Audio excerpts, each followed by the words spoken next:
Here I've got OUKITEL WP2 and let me show you how to change keyboard language on the following device.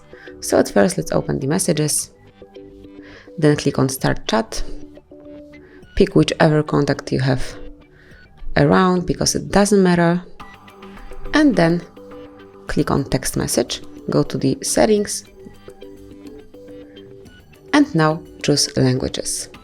Here click on Add Keyboard, and from the following list you can pick whichever language you would like to have your keyboard in. So as you can see, it's full of possibilities and the list is very long, so I think all of us will find something suitable. And let me pick, for example, Yiddish.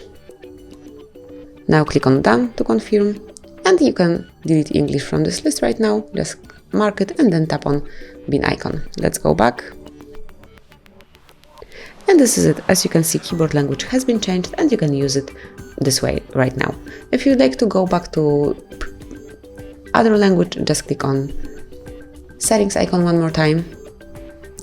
And you can smoothly choose the previous language or some new one by tapping on Add Keyboard. Smoothly the same way. I will pick English as I would like to have it back. Click on Done, delete Yiddish, tap on bin icon, and that's it. As you can see, now we are back in English. So that would be all. This is how you can change keyboard language on your device.